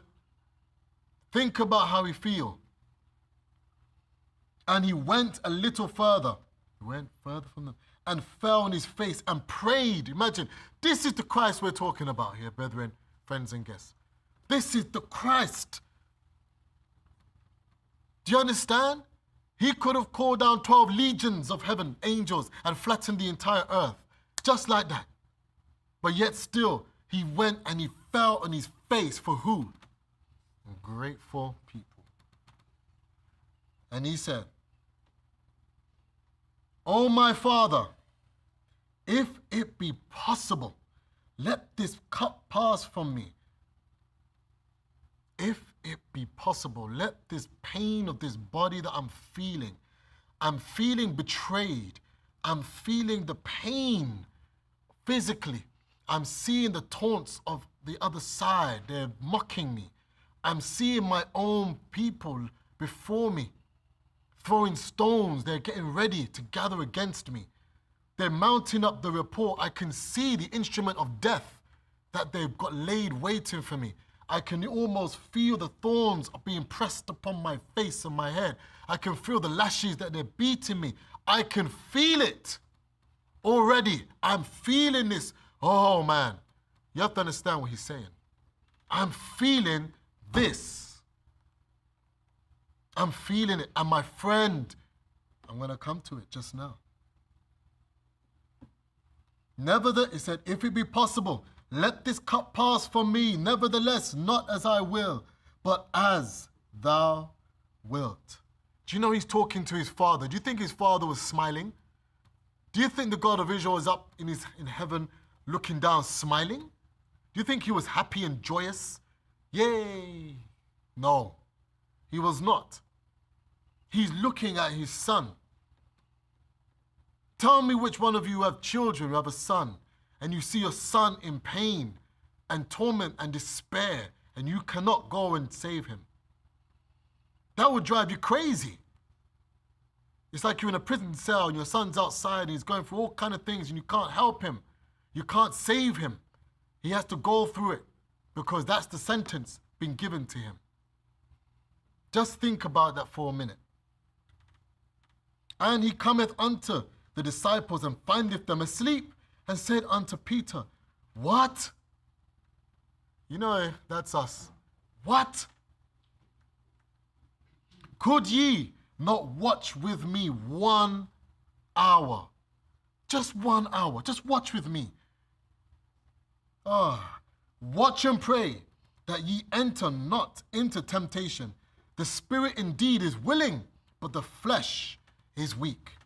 He went away again and the second time and prayed, saying, Oh, my Father, if this cup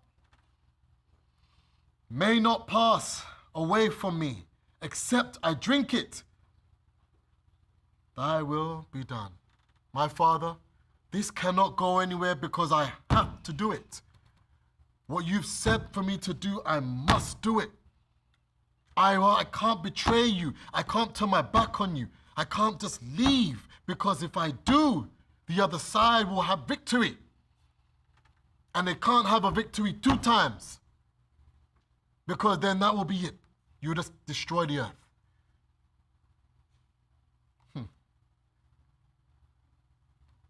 And he came and found them asleep again.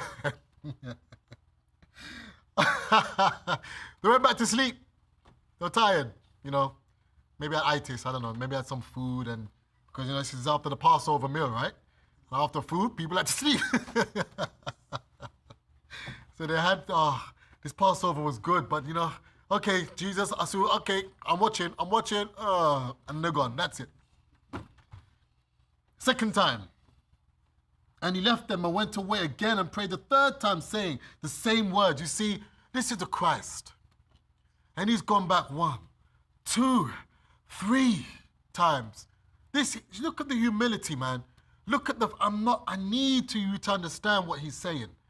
I'm praying to the God of my Father because this is hurting me. This is high level betrayal.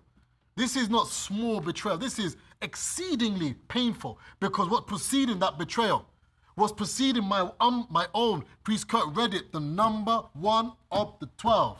My friend, I sat with you in the temple. We laughed and we joked together, ha ha ha, and all these things. You saw me. You probably bounced on me, you leaned on me, and you're crying, you crack up and all these things. And now you turn and you hug me, or you embrace me, and you point me out to be betrayed, to be killed. You're my friend. Then cometh he to his disciple and saith unto them, sleep on now and take your rest. Oh, that's why I said, Lennox, don't worry about it, just sleep. Close your eyes, don't worry. Behold, the hour is at hand, and the Son of Man is betrayed into the hands of sinners. Listen to what he said. He's been betrayed to those that sought his life. He's been betrayed. The chief priests, the scribes, they all gathered up to betray him to Pilate.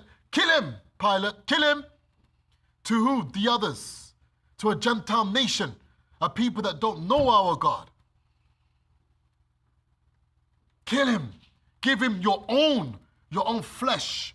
Would anybody cut off their arm and just give it out like that? No one will cut your arm off. It hurts. It's part of your body. And the Christ is looking at his own, betray him and sell him out for 30 pieces of silver. Not even that much. Maybe in today's terms. But then that could have been a lot of money. Rise, let us be going. Behold, he is at hand and doth betray me. Look at that. Do you understand what I'm saying? When he said, take this cup, because he knows he's coming. And he's feeling the betrayal coming. He's seeing it.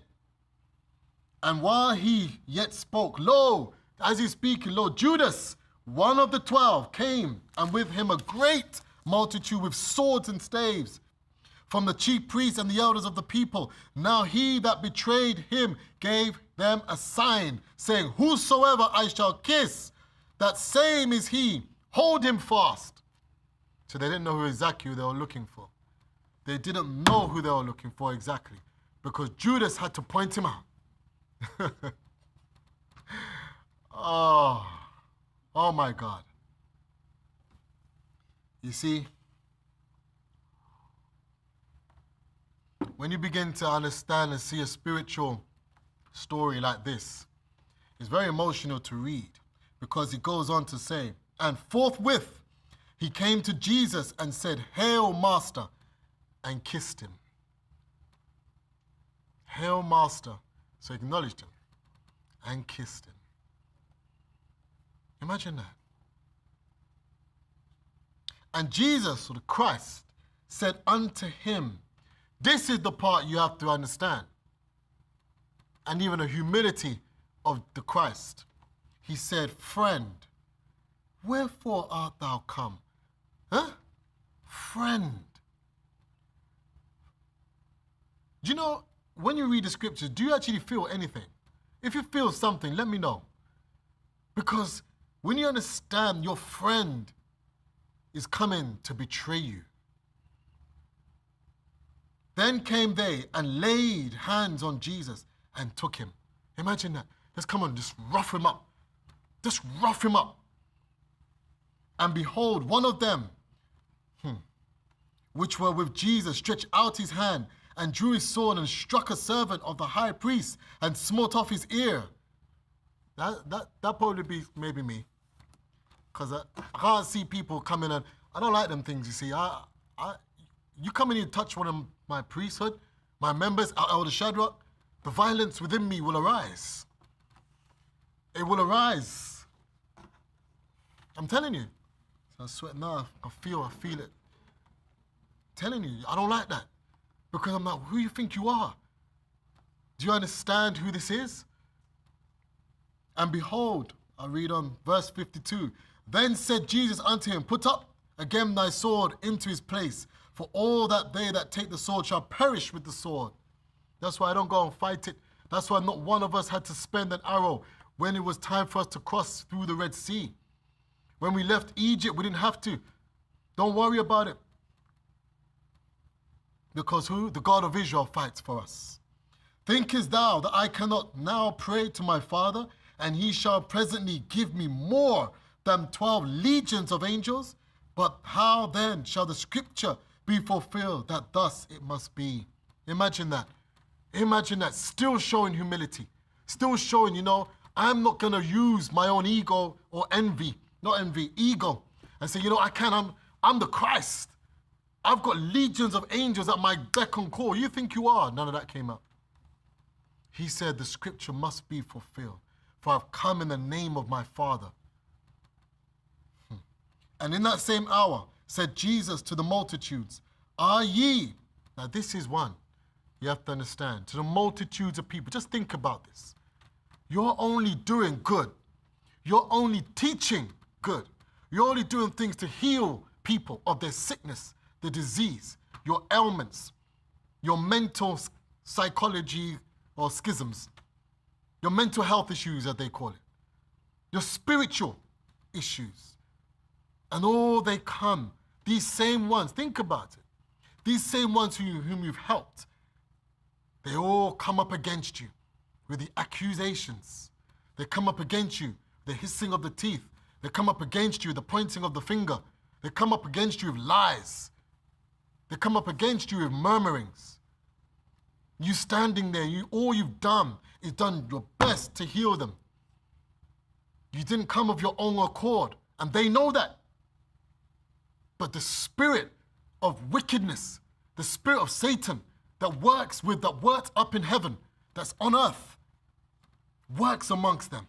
And they turn your head, just like they did when 12 went into Canaan.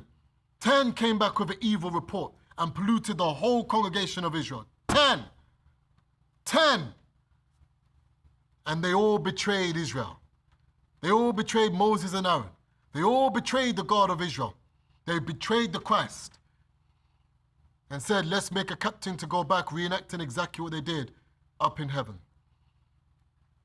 It said, in that same hour, said Jesus to the multitudes, are ye come out as against a thief with swords and staves, for to take me?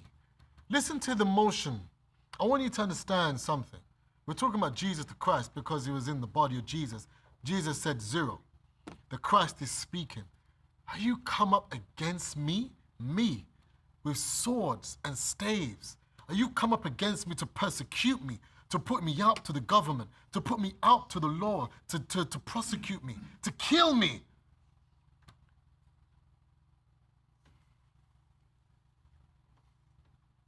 I sat with you,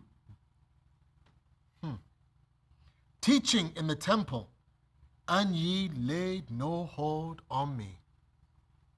I sat down with you. I taught you. You listened. I communed with you. We sang songs together. We laughed together. We played, we joked together. We went home, we embraced each other, and we bid each other peace. You invited me to your home, I say, peace unto this house. You had children, they were offered up. You had wives, husbands, we married you. You married. We had a celebration at your feast, your cycle, your service. Listen to what he's saying. No different till today. No different. The same betrayers. And that spirit of Satan is in them. It said, but all this was done that the scriptures of the prophets might be fulfilled. Then all the disciples forsook him and fled. The ones that said, I'm staying by hook or by crook, I'm dying with you. Don't worry about it. They all fled. They said, what? I'm off. They saw the multitude of people coming. Sorry, I'm gone. This is why I made mention. Please listen carefully. I made mention of those in the Supreme Council that have stood with our elder from the beginning. You forget their names. Elder Castrilli, Elder Michael, Elder Freddie, Elder Andel, Officer Charmaine, Priest Kirk, Priest Doreen.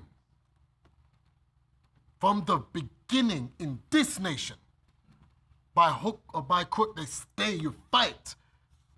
You fight on the side of holiness. You fight on the side of righteousness. You fight on the side of truth. And you stay just like Aaron did. Aaron did not forsake Moses. He had a little discrepancy in the beginning. But then that was taken care of. However, even when now the God of Israel, if you read on in Numbers 16, when the plague was coming, who was standing between the living and the dead? Aaron with the censer. So the God of Israel, so the plague does stay. 14,000 dead. That's my God. You betray the God of Israel, your end is never pretty. Never pretty. Never pretty. Let's read on. I want to read, because we know the story, when Jesus went before Caiaphas and so on. But I want to get right now to, again, where Priest Kirk went in to the whole part of the denial. Because the other parts is too emotional. And I don't want to share big tears and all these things. Where they rent his clothes and that when you read it, you have to feel the story. This is the Christ. Verse 69, now Peter sat in the palace, and the damsel came unto him, saying, Thou also was with Jesus of Galilee. But he denied before them, saying, I know not what thou sayest. But that you, Elder Brian, you was with the Christ. You, and it's you. No, I don't know what you're talking about. Go away. That's Peter. But he denied before them all, saying, I know not what thou sayest. And when he was gone out into the porch, another maid saw him and said unto him, that there you were. This fellow was also with Jesus of Nazareth. It's him. And again he denied with an oath this time. And I do not know that man. He denied with an oath. He went, hey man, Peter was serious, man. He said, listen, you guys are not killing me. I'm staying here. I'm denying from now till tomorrow morning. Sounds like us, eh? Sound like our people. Deny. No, I'm very convincing too. Let's read it. And after a while came unto him they stood by and said to Peter, surely thou art one of them, for thy speech bewrayeth thee. The way you speak, I couldn't get away with it. I couldn't. I speak British. They said, hey, don't try it, Tyrone. You speak with a British accent, right? You are one of them. You're the only British guy in the whole for like a 100,000 miles radius. It's you. Okay, you got me. Then began he to curse and to swear, saying, I know not the man. And immediately the cock crowed. Imagine that he got even more fervent. No, you did. And you know, our people, it's some bombs flying everywhere and this everywhere. And no, I'm cursing everything. Made a big animation, a big show. But then the cock crowed. And Peter remembered the word of Jesus, which said unto him, before the cock crow, thou shalt deny me thrice. And he went out and wept bitterly. So what's the always end? It's always remorse. It's remorse. It's, what I've done. Let me read on.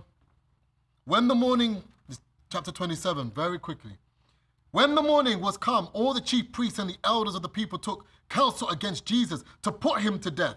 And when they bound him, they led him away and delivered him to Pontius Pilate, the governor. Then Judas, which had betrayed him, when he saw what that he was condemned, repented himself and brought again the 30 pieces of silver to the chief priests and elders. You stinking liar. You're a demon. Because why? Lucifer, Satan had come out of him now, as Priest Kirk had just read. Now you want to come and hand back the money. You betrayed the man. You made him die. You made him suffer. You put him through pain and anguish. You destroyed his life. You destroyed his family. You tried to break down the nation. You tried to break down the Christ. Do you understand what's happening here? There's high-level iniquity and high-level violence against the kingdom of heaven.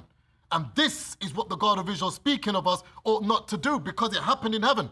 And it's Lucifer's reacting it on earth and showing us what to do. I don't want to know how to do it. None of the council or the priests, we don't want that. We fight against. We're like Michael and the archangels, and we fight and we guard the throne of heaven. And we guard the leadership, and we guard the altar of our God. And we stand and we fight against that. We ain't accepting those 30 pieces of silver. We will not betray our God. Make that be known, stamped and approved by the Israelite nation, Worldwide Ministries. We will not betray our God, neither shall we betray our leader, even our elder Shadrach. Understand this, and all the leadership that follow. We stand on the side of holiness. We stand on the side of truth. Let's read it. It says, saying, I've sinned in that I have betrayed the innocent blood. And they said, what is that to us? See thou to that. You see, you're coming to bring back the money which we bribed you with. Remember back in the other scriptures, it said that you received it gladly. You were glad receiving it. So go and enjoy your money, your blood money. Go and enjoy it now, but you can't give it back because you betrayed innocent blood. What you're going to do? Pay tithes with it. What foolishness is that? You're coming to do what? Build a temple with it? Doesn't need it. Let's read on. And he cast down the pieces of silver in the temple and departed and went and hanged himself. Good. Should have been more. You should have felt more licks and more pain and all this anguish, because what he did was evil. What he did was to fight against the Spirit of God, of truth, the Comforter even, because I'll send another Comforter. You're fighting the Christ. And now you realize what you've done. You betrayed innocent blood. You betrayed the man of God. And now your life is over. Brethren, friends and guests, it's been a pleasure and a joy to go into this scripture again and to really understand and hone in about betrayal and just how significant we must understand these things occur.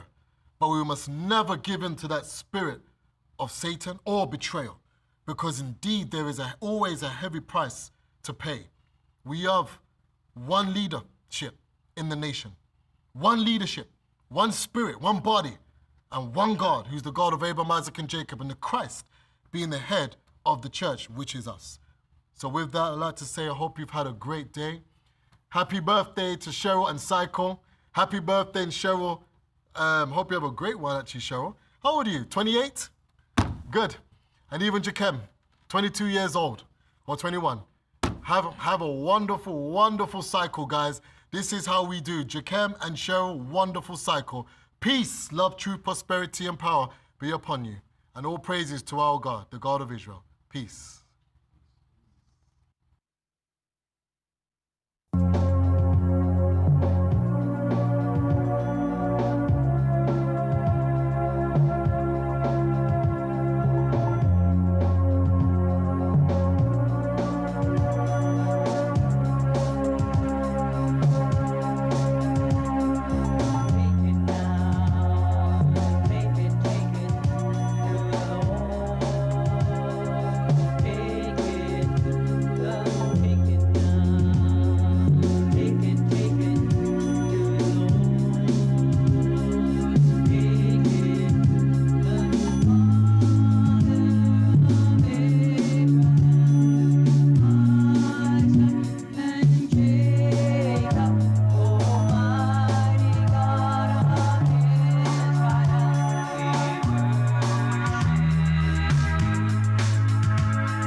Takes the place of life.